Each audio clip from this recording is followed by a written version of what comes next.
Lá no coração agrícola do Paraná, existe um problema que por décadas foi quase invisível, mas que custou e ainda custa muito caro aos produtores. Essa aqui é a história de como a observação atenta de uma única pessoa em campo pode estar prestes a virar o jogo e transformar a agricultura de um estado inteiro. Olha, essa frase é de arrepiar, né? Ela é do Ralph Rabelo Andrade. E para a gente ter uma ideia do peso disso, ele tem 27 anos de experiência como fiscal. Essa constatação que a gente está vendo, ele fez nos primeiros 15 anos de carreira. Isso não é só um número, é o ponto de partida para a gente entender uma falha que era sistêmica no campo. 3. Apenas 3. Em 15 anos inteiros de inspeções no campo. É um número que choca, porque ele escancara o tamanho do desafio. O erro na aplicação não era uma exceção, era praticamente a regra. Ok, mas que problema é esse afinal? Um problema que passa batido em quase todas as aplicações e que, ao mesmo tempo, é tão sério? Vamos entender isso agora. O grande vilão dessa história tem nome, é a deriva de agrotóxicos. Basicamente é quando o produto que deveria ficar numa área acaba indo parar onde não devia. É um problema crônico, sabe? Principalmente com herbicidas que acabam atingindo culturas vizinhas que são mais sensíveis, como a uva, por exemplo. O prejuízo é gigantesco. E vale pensar o seguinte: se a deriva de herbicida que deixa um sintoma visível acontece tanto, imagina a deriva de todo o resto. E as consequências disso formam uma espécie de ameaça tripla. Primeiro, o prejuízo econômico, que bate direto no bolso do agricultor, com perda de produtividade. Depois, vem os danos ambientais, porque se contamina solo, água, o que não deveria. E por fim, uma insegurança jurídica enorme para todo o setor. Mas, para entender a dimensão real de um problema como esse, não foi da noite para o dia. Foram necessárias décadas de trabalho de campo, de muita observação. A jornada do fiscal Ralph Rabelo Andrade mostra bem essa evolução. Ele começa a carreira e logo se depara com a questão. Passados 15 anos, vem aquele alerta, a constatação de apenas 3 aplicações corretas.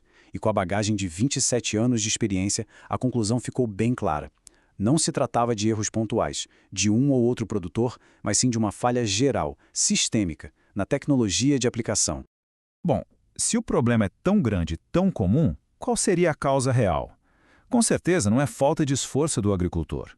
A resposta, na verdade, é bem mais profunda. A investigação chegou na raiz da questão, um vácuo de conhecimento. Ou seja, uma falha na formação e principalmente na padronização das informações técnicas que chegam para os agrônomos, para os técnicos e para os agricultores lá na ponta. E essa imagem aqui ilustra o tamanho do problema. Pensa só. De um lado, os rótulos dos produtos com um monte de recomendações diferentes, às vezes até contraditórias entre si. Do outro lado, está o agricultor, com o pulverizador dele, com o equipamento que ele tem. Como é que ele vai seguir todas essas regras se elas não conversam umas com as outras? Fica impossível. Isso gera uma insegurança técnica e jurídica gigantesca. A boa notícia é que a solução, por incrível que pareça, depende de acertar a mão em apenas 4 fatores. Primeiro, o bico do pulverizador, que é o que define o tamanho da gota. Segundo, a pressão de trabalho. Terceiro, a velocidade do trator. E quarto, o volume de cauda no tanque. Dominar como esses 4 pontos conversam entre si é o segredo para aplicar o produto certo, no lugar certo e do jeito certo. Certo, mas essa teoria toda funcionaria no mundo real, na prática? Para testar essa nova abordagem, foi feito um experimento em pequena escala lá em Jandaia do Sul, no Paraná. Em Jandaia do Sul, a estratégia mudou. Em vez de só multar quem errava, a fiscalização passou a orientar. Foram lá, inspecionaram os equipamentos dos vizinhos dos produtores de uva e deram a orientação técnica para eles fazerem os ajustes certos. E o resultado? Foi impressionante. Os problemas de deriva nos vinhedos praticamente sumiram. Isso provou que o conhecimento técnico, quando aplicado do jeito certo, muda o jogo. Esse sucesso local foi o embrião de algo muito maior. O que começou com inspeções pontuais cresceu, virou uma operação e, finalmente, se transformou na proposta de uma política pública para todo o estado.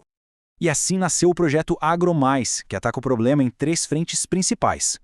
Primeiro, a harmonização técnica, para que as bulas dos produtos finalmente falem a mesma língua. Segundo, a criação de protocolos validados pela ciência para dar segurança a todo mundo.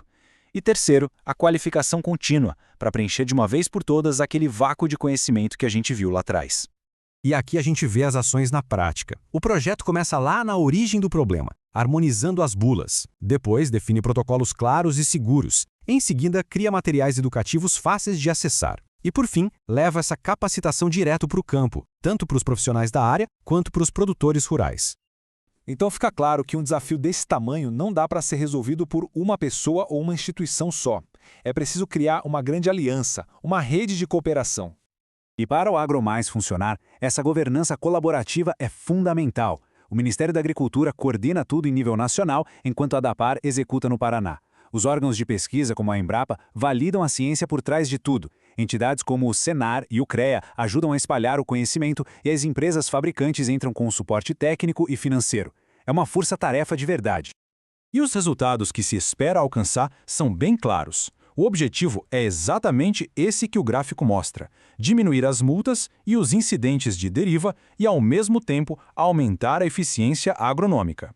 No fim das contas, a meta é ter um agronegócio mais produtivo, mais seguro e mais sustentável para todo mundo. E assim, a jornada que começou com a observação de um único fiscal em campo se transforma numa política pública robusta e completa.